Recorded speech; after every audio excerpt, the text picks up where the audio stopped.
Salut les amis, dans cette vidéo, je vais vous montrer le récap de la journée. Aujourd'hui, j'ai juste trouvé une opportunité et c'est sur NZD-USD. Il y a eu une annonce économique dans la journée qui a bousculé un peu le marché. Il y a pas mal de mèches et de mouvements bizarres, ce qui a fait que sur presque toutes les paires de devises, le marché était un peu bizarre. Mais c'est sûr, d'ici demain ou dans la journée de demain, les structures seront claires. Donc, sur NZ et USD, j'avais même vu l'opportunité quand je faisais une séance d'accompagnement avec une étudiante. Donc, je lui cherchais une structure qui est claire pour pouvoir tracer une zone. Et je suis tombée sur ça. Après quelques minutes, ça s'est confirmé. Je pars sur 1 heure. Sur 1 heure, déjà, vous pouvez voir que c'est une tendance haussière. C'était une tendance baissière qui est devenue haussière. Ça, c'est la tendance baissière. La tendance baissière a commencé ici, ce retournement vers le bas. Après, le prix a créé un dernier bas confirmé sur 1 heure qui est à ce niveau.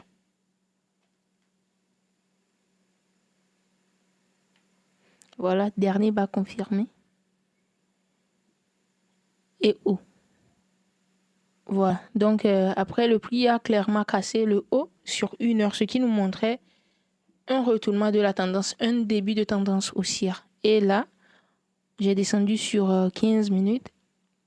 Sur 15 minutes aussi, c'était une tendance baissière. Mais il y avait une structure ici qui a annoncé le retournement vers le haut. Donc, le dernier bas confirmé ici et son haut. Ça a été cassé avec l'annonce économique. Après, le prix a laissé deux mèches. Ici, ça a créé une structure. Et après, il y a eu cette structure haussière là.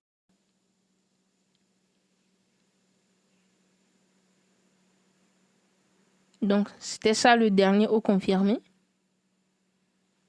Donc, ça, le dernier haut confirmé. Le prix a cassé et ça a chuté. Ça a laissé ce bas. Maintenant, ça a monté. Maintenant, quand le prix a monté, ça a cassé le niveau de continuation.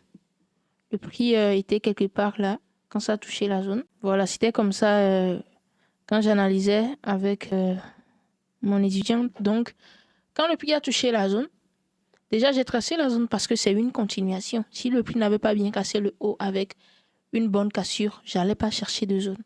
Donc, comme le prix a cassé le haut, j'ai cherché une zone d'action pour acheter. Parce que je sais très bien que ça, c'était une impulsion haussière. On est dans une tendance haussière. Le prix a chuté du moment. Ça n'a pas cassé le niveau de retournement. C'est toujours une tendance haussière. Donc, le retracement baissier, là, peut juste aller chercher une zone avant de recommencer avec l'impulsion. C'est la logique si on suit la théorie de dos. Donc, c'est sur ça que je me suis basée. J'ai tracé ma zone d'action. Et quand le prix a touché la zone d'action, là, je dois chercher ma confirmation d'entrée pour acheter. Le prix a créé un retracement baissier. Mais sur 1 minute, ça sera sûrement une tendance parce qu'il y aura beaucoup de détails dedans. Donc, le prix a touché la zone. Ma confirmation d'entrée, c'est très simple. Juste une structure de retournement sur 1 minute qui a touché la zone. C'est-à-dire un W, des bougies comme ça, du graphique comme ça. Donc là, je vais descendre sur 1 minute. Il faut juste comprendre la structure pour pouvoir travailler sur 1 minute, 5 minutes ou 15 minutes. Parce que ce sont les petites unités de temps et c'est un peu compliqué de travailler avec. Ça bouge très vite et tout. Donc, du moment où vous comprenez bien la structure du marché, l'évolution des impulsions et des retracements, les hauts et les bas, vous pouvez simplement travailler sur toutes les unités de temps et comprendre la logique quand vous descendez de 1 heure sur 15 minutes, d'une journée sur 4 heures. Voilà. Il suffit de comprendre la structure. Et si vous voulez apprendre cette stratégie, vous voulez une formation avancée et un accompagnement privé, cliquez juste sur le lien qui se trouve dans la description. Nous sommes une école de trading en ligne. Notre objectif est très simple. Vous former les personnes qui sont vraiment intéressées, les personnes sérieuses. Les former, les accompagner pour qu'ils maîtrisent bien les réalités et les règles du trading pour trader avec discipline et patience. C'est tout. Quand vous entrez dans ce domaine, si vous commencez avec une bonne mentalité et les bonnes informations qu'il faut, vous allez apprendre très vite. Sur les réseaux, vous pouvez voir les gens qui disent pour réussir en trading, vous devez faire 5 ans, 10 ans. C'est faux. il suffit de bien commencer. C'est quand vous commencez juste parce que vous avez trouvé quelque part, on a dit le trading, en trading, vous allez gagner des millions par mois. Puis vous commencez, vous cherchez très vite à gagner de l'argent. Quand vous commencez très mal avec cette mentalité, cette fausse idée, c'est ça qui bloque beaucoup de choses. Mais si vous commencez bien, avec les bonnes informations, un bon accompagnement, je vous promets, dans quelques mois, vous allez maîtriser ce qu'il faut. Et en trading, du moment où vous maîtrisez les bonnes informations, vous l'appliquez bien, la rentabilité vient directement. Enlevez les fausses idées de votre mentalité et plutôt chercher à maîtriser ce qu'il faut, maîtriser le travail et tout vient naturellement. Donc là, je continue avec mon analyse. Sur 1 minute, le prix a touché la zone. Sur 1 minute, quand le prix a touché la zone, j'avais vu cette structure-là. Donc, j'ai tracé le dernier bas confirmé et haut. Et haut, là, vous pouvez voir, le prix n'a pas cassé le haut. Donc, pour moi, quand j'ai tracé le niveau de continuation, le niveau de retournement, j'attends juste que le prix casse le bas ou le haut. Quand le prix casse le haut, moi, je vais continuer mon analyse. Mais si ça casse le bas, je vais continuer par attendre. Donc, après, le prix a cassé le bas, ça n'a pas cassé le haut. Vous pouvez voir que ça crée une structure ici, ce que je vous ai montré. Dernier bas confirmé et haut. Maintenant, le prix a cassé le haut. Là, c'est une très bonne cassure. J'ai cherché le niveau d'entrée sur la bougie qui a suivi en même temps parce qu'il faut la clôture d'une bougie avant de voir sa nature, si c'est vraiment haussière ou baissière. Ça s'est bien confirmé. Donc, j'ai cherché une entrée et j'ai mesuré le niveau de stop loss pour voir si le stop loss est trop ou pas. Si le stop loss était trop, si ça a dépassé déjà 30%, si ça a déjà dépassé 30 pips, je ne vais pas chercher à faire l'entrée. Mais là, c'était OK. J'ai fait mon entrée là, le stop loss. J'ai bien laissé d'espace pour la zone. Ça va déjà. Quand je trouve un truc comme ça, moi, ça me va pour prendre une position. Maintenant, le T-Profit, j'ai fait 25 pips du stop loss x 2, ce qui faisait 50 pips. Donc, un pour gagner 2. Parce que c'était déjà vers 16h17, je pense. Ok, là, le prix a évolué et c'est un profit. Maintenant, si on se base sur la structure, ici peut repousser le prix vers le bas. C'est très possible. Donc là, on doit faire la gestion de position. Pour faire la gestion de position, je descends sur 5 minutes pour voir la structure de 5 minutes. Sur 5 minutes, là, le prix se retourne. Bientôt, il sera 22h ici chez moi. Et à 22h, le marché devient instable parce qu'il y a un roulement de swap. Dans ce cas, par exemple, qu'est-ce que je dois faire? Déjà, je vais voir ici. Dernier haut confirmé. Et bas. Ce qui veut dire que sur 5 minutes ici, si le prix la chute, le prix peut chuter jusqu'au niveau du point d'entrée. Maintenant, est-ce que je dois clôturer la position ou je dois laisser la position dans ce cas? Professionnellement, vous avez 2 choix ou peut-être 3. Bon, je commence. Premièrement, vous pouvez clôturer la moitié de la position parce que le prix a déjà dépassé la moitié de l'objectif. Donc, vous pouvez clôturer la moitié de la position et sécuriser le reste.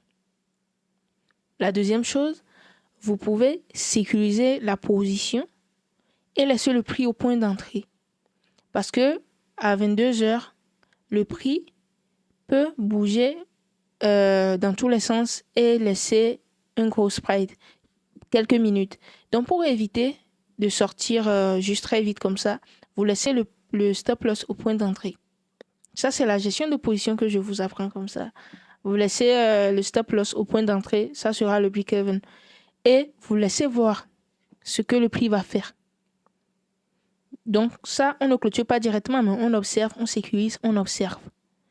Et la troisième chose, et déjà quand vous décidez, en trading, quand vous décidez de faire ça, j'avais dit dans une vidéo, dans ce domaine, vous avez beaucoup de choix.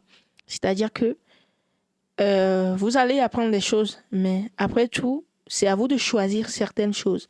Par exemple, ici, c'est pas à moi de vous dire, vous devez faire ça, clôturer forcément ou faire ça. Non, moi, je vais vous dire ce qu'il faut faire et les avantages et les inconvénients. Par exemple, si vous clôturez la moitié et vous sécurisez une partie, au cas où le prix se retourne et sort, vous allez sortir avec au moins un petit profit. Vous voyez? Quand on prend une position, l'objectif, c'est un petit profit, une petite perte ou un gros profit. Donc, il faut la gestion de position. Maintenant, quand vous sécurisez, vous mettez le stop loss au point d'entrée, vous devez savoir que le prix peut se retourner et venir toucher votre break-even. Donc là, vous allez sortir avec 0. Vous devez savoir ça avant de décider de le faire. Sinon, si le prix revient et touche votre break-even, vous allez commencer par vous énerver. Vous serez frustré. Mais pour éviter tout ça, je le dis toujours, il n'y a pas de secret. Juste, vous devez vous préparer aux différents cas possibles sur le marché. Pour éviter tout ça, vous vous préparez mentalement. Vous savez déjà que, voilà, je peux sortir avec 0 profit, 0 perte. Si je fais comme ça. Donc, si le prix le fait, tu dois rester tranquille parce que tu sais déjà que c'était possible. Vous voyez? Donc là, maintenant, troisième chose, et j'avais dit de mettre le stop loss au point d'entrée. Mais après 22 heures maintenant, vous pouvez déplacer et monter ça un peu plus haut. Parce que le marché sera calme, ça sera stable. Maintenant, troisième chose, vous pouvez juste décider de clôturer votre position là tout de suite pour éviter le roulement de swap, tous ces mouvements, tout ça. Et déjà, sur 15 minutes, on voyait que ce niveau pour repousser le prix. Pour éviter ça, vous pouvez tout clôturer. Vous voyez? Mais moi, ce que je fais, c'est la gestion de position. Même si le prix se retourne, je vais laisser. Je vais mettre le break-even. J'ai déjà mis le break-even. Si, après 22 heures, je vais déplacer un peu plus haut, au cas où le prix ne s'est pas retourné. Donc voilà, moi, je vous dis, je vais vous apprendre ce qu'il faut faire, ce qui va vous aider. Et dans certains cas, c'est à vous de choisir si je dois mettre 2 take profit, si je dois mettre juste un seul take profit, je dois faire ça ou je dois faire ça. Donc, c'est à peu près comme ça que j'ai procédé à mon analyse technique. J'espère que vous avez aimé cette vidéo. Merci de l'avoir suivi jusqu'à la fin.